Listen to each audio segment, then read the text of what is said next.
Chapter 20. The Noise We Permit. Noise is rarely imposed in full. Much of it is invited. People speak about distraction as though it were a modern curse, something that descends on them from the outside, leaving them no choice but to cope. Yet the most persistent noise in a person's life is often noise they have permitted to become normal. They keep the doors open and then wonder why the room is cold. They keep every channel live and then wonder why they cannot hear themselves think. Permission is the quiet lever. This is not about blame. Most permission is unconscious. It comes from small habits that feel harmless. Keeping notifications on, leaving the inbox visible, responding immediately to ambiguous urgency, carrying a phone through every transition, letting every conversation expand to fill whatever time it can. These habits are rarely chosen for their impact on attention. They are chosen for relief. Relief from uncertainty. Relief from the fear of missing something. Relief from the discomfort of being unavailable. The relief is real. The cost is also real. The cost is the steady leakage of attention. Cognitive leaks are not dramatic failures of will. They are small openings through which attention drains repeatedly until the day feels thin. A person sits down to do serious work and discovers that their mind cannot settle. It jumps toward messages, toward news, toward minor tasks that offer quick completion. The person concludes they are unfocused, perhaps undisciplined. Often they are simply leaking. Their attention has been trained to dissipate. Training happens through repetition, not through intention. Every time a person checks a device during a moment of slight discomfort, they teach the mind discomfort is a signal to leave. Every time they switch tasks at the first edge of friction, they teach the mind friction is a boundary rather than a doorway. Every time they respond to a notification as though it were an alarm, they teach the nervous system that external signals deserve immediate priority. Over time, these lessons accumulate. The mind becomes an easily startled animal.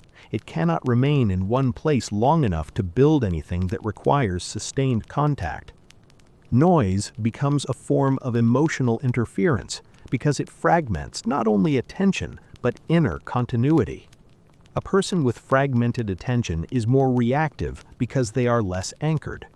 Their day is full of partial starts and partial stops. They are always resuming something, always catching up. This constant resumption creates low-grade stress. The mind begins to feel perpetually behind, perpetually late, perpetually in need of acceleration. That sensation becomes a background climate. People call it anxiety. In many cases, it is simply the nervous system responding to continuous interruption.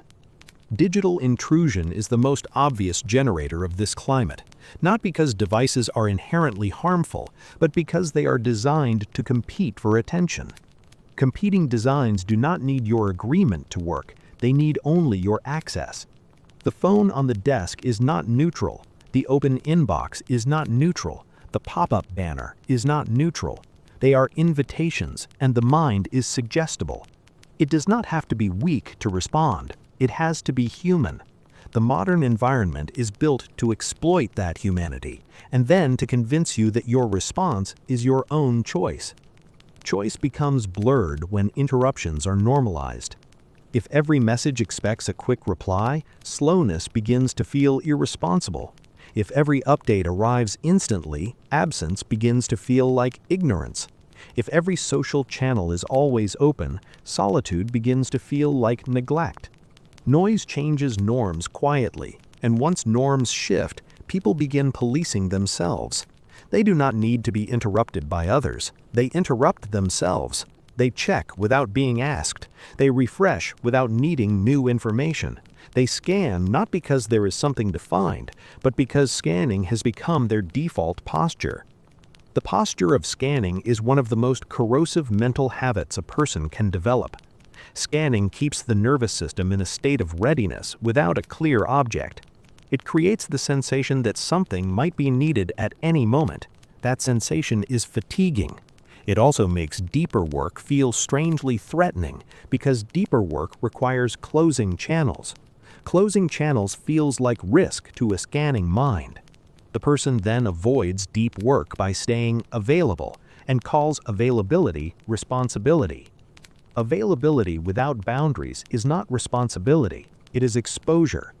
Exposure to noise is not only digital, social clutter creates another kind of leak. Many people allow their attention to be colonized by constant commentary from those around them. They keep conversations open-ended. They let meetings run long because ending them feels impolite. They treat emotional contagion as participation. They absorb moods in the room and carry them for hours, then call themselves stressed, without noticing that the stress did not originate in their own work. The mind's openness is a strength. Without structure, it becomes a vulnerability.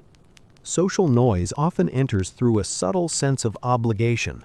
People feel they must respond to every tone change, every implied dissatisfaction, every sign that someone else is unsettled. They become caretakers of the emotional field. This role is rarely named, it is just something they do, especially in workplaces where emotional volatility is common. They manage others by managing themselves. They soften their language, anticipate reactions, adjust timing, walk carefully. Over time, this creates a second job beneath the job, the management of human turbulence. This second job is exhausting, and it is often invisible. Noise is also permitted through what people allow into their mind in the quiet moments. The mind is not only interrupted by devices and people, it is interrupted by its own compulsions. Many people cannot tolerate the small silences between tasks. A minute in an elevator, a pause before a meeting starts, a short gap while waiting. These moments could serve as natural resets, small returns to the present. Instead, they are filled immediately with input. The phone appears. The mind is fed more content. The nervous system never stands down. A system that never stands down becomes more emotionally volatile. It becomes irritable. It becomes impatient. It becomes quick to interpret neutral events as pressure. This is one reason noise is not just distraction, it alters perception. It makes the world feel faster, sharper, more demanding than it is. When the mind is overloaded, small requests feel like burdens, minor delays feel like threats, ordinary ambiguity feels intolerable. The person begins reacting to life as though life were constantly attacking them, when in reality they are simply saturated. Saturation changes how people interpret themselves as well. A saturated mind often concludes it is broken. It says, "I can't focus anymore, I can't think deeply, I'm losing discipline." These conclusions become identity narratives, and identity narratives create further weakening. The person begins expecting distraction and therefore succumbs more quickly. They begin believing they need perfect conditions and therefore avoid starting unless conditions feel right. Noise then becomes not only an environmental problem, but a story about who they are. This is one of noise's most effective tricks. It makes you think it is your character rather than your exposure. Cognitive leaks also appear in the form of open loops, not tasks in general, but unresolved edges that keep tapping the mind. A message you meant to answer, a decision you keep postponing, a conversation you need to have, an obligation you agreed to without clarity. These loops generate noise because they keep requesting attention. The mind tries to hold them in awareness so they are not forgotten. Holding creates tension. Tension becomes background agitation. The person then seeks relief through more input, more checking, more small completions, which temporarily reduces discomfort while increasing fragmentation. The loop is self-reinforcing because it offers relief in the same form as the problem. A day with fewer leaks feels different, not because it is empty, but because it is coherent. Coherence is the mind's sense that the day has structure, that attention can settle without being pulled in 10 directions, that tasks begin and end, that communication has boundaries, that input has a place rather than being constant. Coherence reduces the mind's need to stay vigilant. Vigilance is one of the largest sources of emotional interference because it keeps the nervous system in a state of anticipatory tension. Anticipatory tension is a kind of pre-stress. It stresses the body before anything has actually happened. Many people live inside this pre-stress and call it normal. They feel a constant low-grade urgency. They believe they are simply busy, yet much of the urgency is produced by the environment they permit. The always-on phone, the always-open inbox, the constant stream of updates, the expectation of immediate response, the habit of filling silence, the lack of closure on small loops. These create a day where attention is always being siphoned. The person feels tired before the work is even difficult. Reducing noise is not an aesthetic preference. It is a structural decision about what kind of mind you are willing to live with. This does not require retreat from the modern world. It requires refusing certain permissions. Refusing does not have to be dramatic. It can be quiet. It can be as simple as deciding that not every channel remains open at every moment, that not every message is answered immediately, that not every silence is filled, that not every social mood is absorbed, that not every piece of information is necessary to receive in real time. Real time is often the enemy of deep time. Deep time is the time required for thinking that cannot be done in fragments. It is the time required for work that must be built rather than handled. Noise collapses deep time because it constantly resets attention to the surface. The mind begins living in shallow cycles. Check, respond, check again, adjust, check again. The person experiences the day as movement without depth. They may appear productive because they are busy. They often feel empty because nothing solid is being built. The noise permitted becomes the life experienced. Not because noise is fate, but because attention is the medium through which life is lived. A person's days are made of what their attention touched.